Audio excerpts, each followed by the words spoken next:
welcome to AboutFACE Theatre presents 5 Questions With, and today's guest, Dawn Chiang. Dawn is a lighting designer whose credits include Zoot Suit on Broadway and in Los Angeles, and A Little Night Music, which was broadcast on PBS's Live from Lincoln Center. Her work has been seen at theaters across America, including Roundabout, Manhattan Theatre Club, the Guthrie, Mark Taper Forum, Denver Center, South Coast Rep, Oregon Shakespeare Festival, and New York City Opera, among many others. She has received 2 Dramalogue Awards and 2 Syracuse Area Theatre Awards, and she has also been nominated for a THEA Award, an American Theatre Wing Award, and an LA Drama Critics Award, among many others. Dawn, you're very welcome. Well, thank you so much for inviting me. It's great to be here. It's our joy, our pleasure. So Dawn, can you tell us about, a play or experience that first got you into theater? Well, there was a very specific time, a production that got me into theater, which was a production of Don Giovanni that I was working on in college. I was, to back up a little bit, I have 16 years of piano study, including 4 years at Oberlin Conservatory, 8 years of ballet study up through high school. I play 4 musical instruments. And going into college, I knew that I auditioned and got into Oberlin Conservatory, and they have the option that you can enroll as a liberal arts major instead of a performance major. And being a liberal arts major was definitely my interest. I did not, even though I'd studied music all that time, I did not want to go be a performer. That was not my psyche. But I loved music and I wanted to continue my studies while I was in college. And I also have a strong math science background because my father was an engineer and inventor in Silicon Valley, and he worked for a lot of major tech companies and had a number of patents to his name. So I had a lot of technical knowledge at the same time, but at the same time, I didn't want to be a scientist. That wasn't, it was too dry. So, you're laughing, you understand. So I didn't quite know what I was going to be doing when I got into college. I did enroll as a psychology major, which I enjoyed, but at a certain point, I was getting a little tired of what I was thinking of being as an academic study.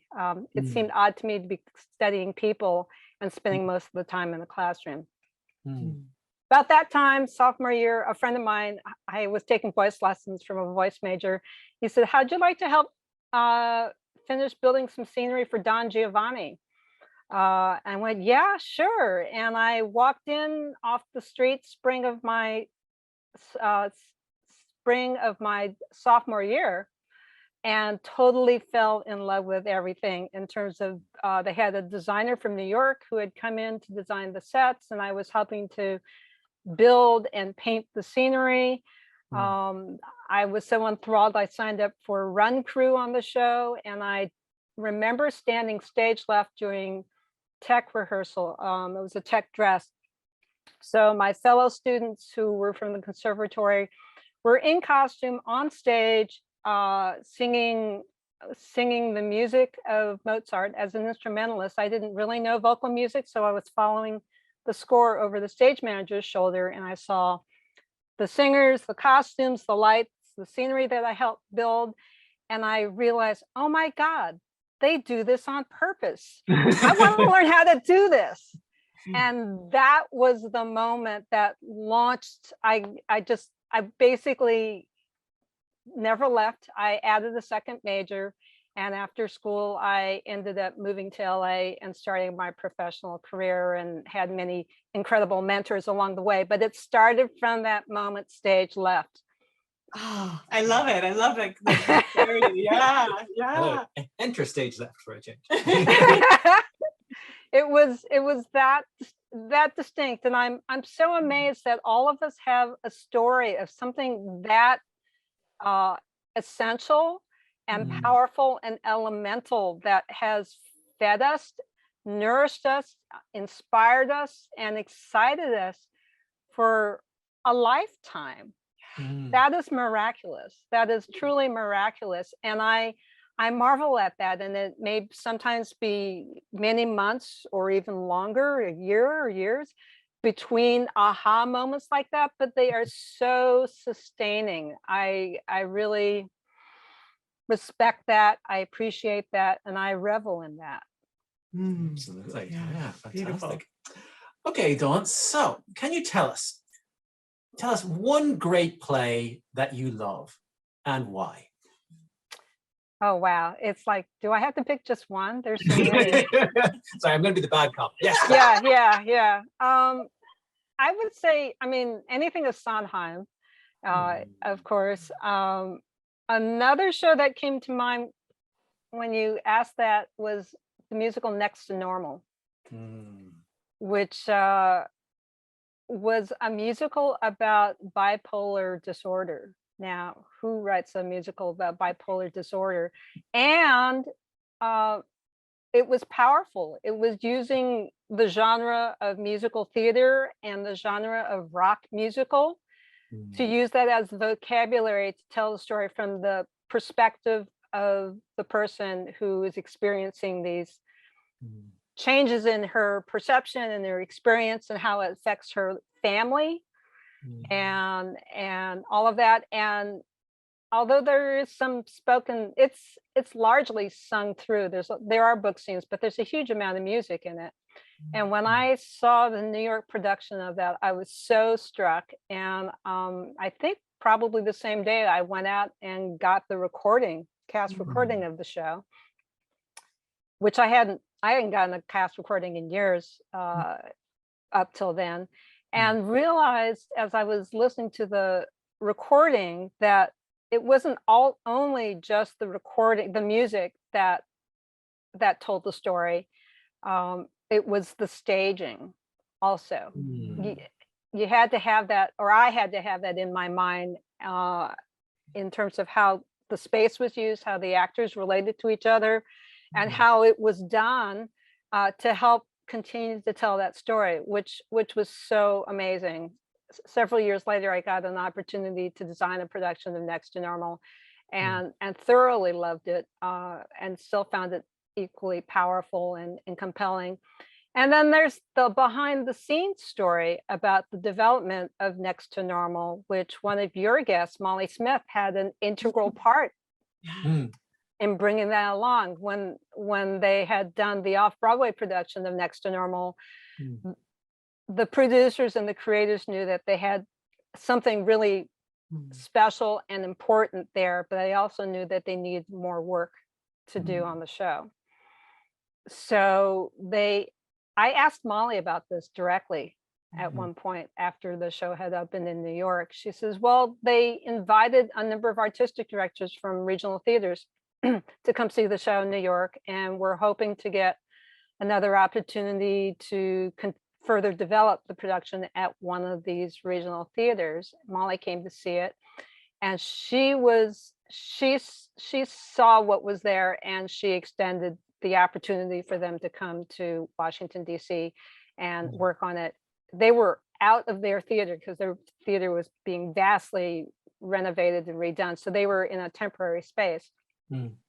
And the major shifts in the show, which there was some of the comments on the off-Broadway production, is that it's being a little too trite and a little too silly, dealing with a serious topic. And also, we're not sure as audience members where they sit on the spectrum of trying to tell the story. And they addressed those issues, and they were incredibly courageous in terms of facing the challenges and questions of the story head on and taking a different road than traditional musical theater. And that's what really blew me away.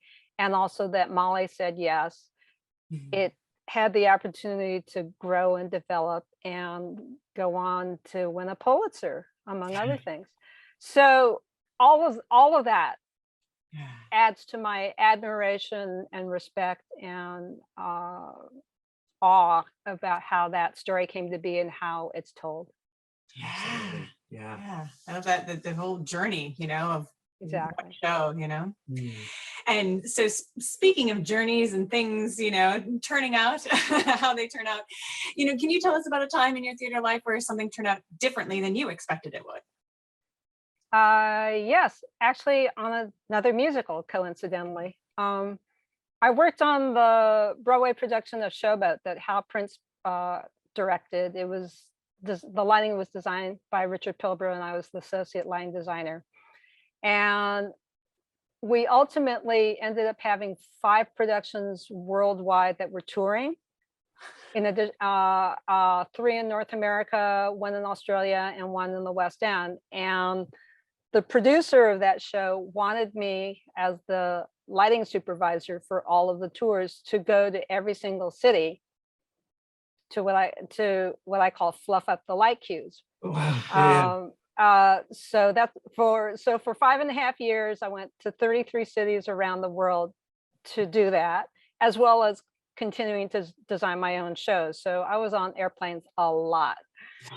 Anyway, fast forward to we're setting up the Australia production of Showboat. So, and I was going to be spending a month in Sydney to help set it up. So I get to Sydney, and once I get there, I learn that due to the Asian currency crisis that was going on, the Australian co-producer was running short on cash. Long story short, Richard, our lighting designer, would be unable to travel from the US to Australia to light the show. They were having enough challenges just trying to get the costumes, have enough money to buy the fabric to build the costumes. We're about to hit tech, by the way. So there's no, like, they're not sending a lighting designer over for a month. I'm already there. I learned about once I arrive. I went, okay. Now, the fact that I've been fluffing up light cues for 4 years, you know, in probably 28 cities by that time, I had a pretty good sense of what was going on. So that was fine. Fluffing up light cues means every time a show made a jump, I would come in and fine tune the shows specific to that theater, because the front of house angles are different. Certain lights can't get to the same shots as in the previous cities. So you have to mix and match and make adjustments to make it all fit. So I went, okay, I can do this. So that's what I did. Hal Prince comes in for the final week of previews and for opening. And at a certain point, he turns around to me and says, Dawn, thank you for lighting Showboat so beautifully. I went, Hal, I was just, you know, reproducing Richard's work. He went, no, thank you for lighting this production of Showboat.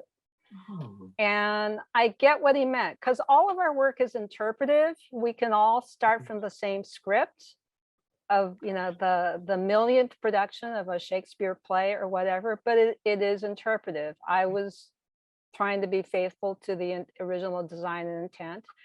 And I appreciate that Hal saw that, and he acknowledged what it takes to make that happen. So it was a unexpected turn of events, and it turned out quite well. That's great. Lovely. That's class. Okay, so Dawn, so you talked there about the fact, you know, from Don Giovanni, you got caught up in the theater and you've never left. So what is it that keeps you coming back to the theater? What moves you? What excites you about theater? Oh, for me, it's such a universal language. And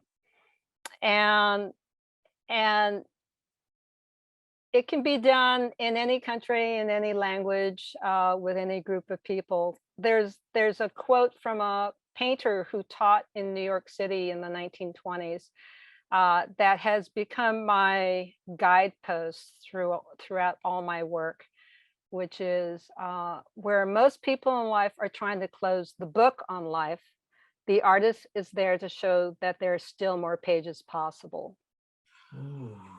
And that's what I feel that we do in theater. Just before we started this recording, Anna, you were talking about how the theater is a global community, and it speaks in every language and every every group of people.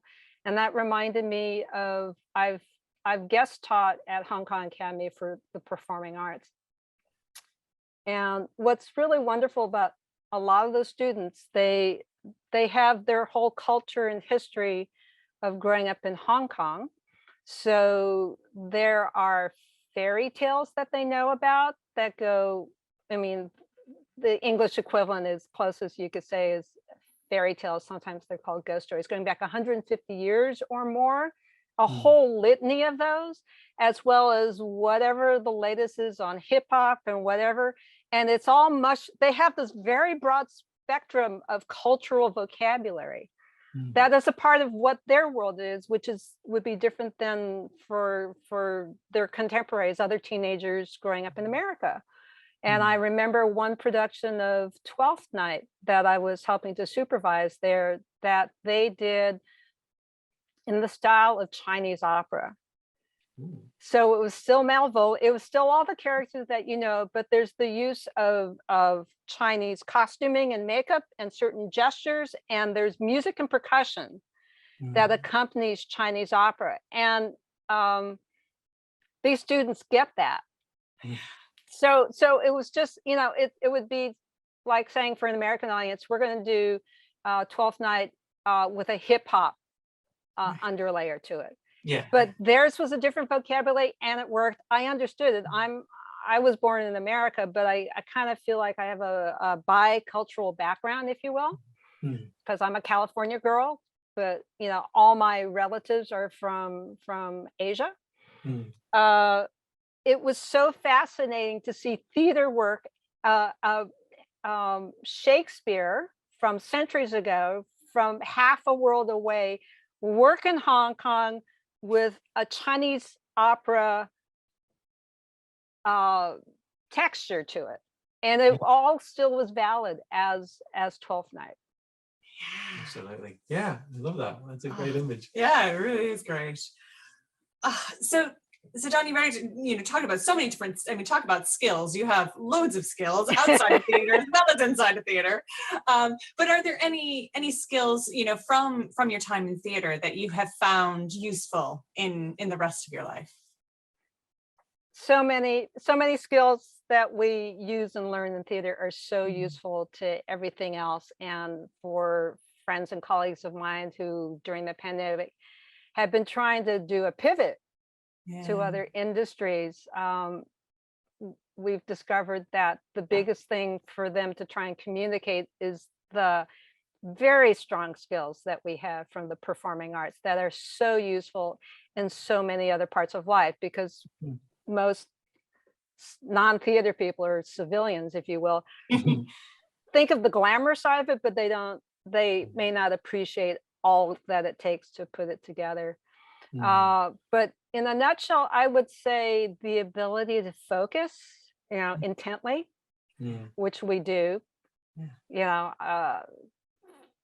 being in tech 14 to 16 hours a day, 6 days a week for several weeks, or on a Broadway show, it could be a couple months like that. Yeah. Is part of it, and multitasking. So for actors, you are in the scene, you're doing a quick change, you are changing accents, you are looking out for scenery that could hit you in the head if you don't hit your mark. You know, all these kinds of things that we do and you have to be on time every day. You have to know your lines. You have, you know, all these things that are expected are great training skills for so many other aspects of life. Absolutely, completely agree. Well, Dawn, this has been absolutely fantastic. Thank you so much for joining us. As a bonus question, can you tell us anything about what you're working on at the moment? Wow. I say wow because I have a schedule that goes from now through fall of 2022, which is remarkable. Which, you know, coming out of the kind of pandemic shutdown that for us in the US, you know, March of 2020 was when everything shut down Hmm. in capital letters, and it's been coming back in the last few months, and to be blessed with the invitation to work on productions from now through the fall already is remarkable. So I have a couple of plays in New England in January. I have a musical off Broadway in February, and then it just continues on from there. So I feel so incredibly fortunate for all the opportunities that people are extending to me. Oh, I'm sure Brilliant. they are lucky to have you. Yeah, definitely. Well, thank you so much for this invitation. This is so wonderful. I so enjoy this whole series that you're doing. Oh, thank you, Dawn. Thank you so much for being a part of it. You're a wonderful addition to the series. So thank you. And thank you to you, the audience, as well, for joining us. If you enjoyed the interview, please like below, follow AboutFACE, and share, because we believe theater makes life better. See you next time on AboutFACE Theater Presents 5 Questions With.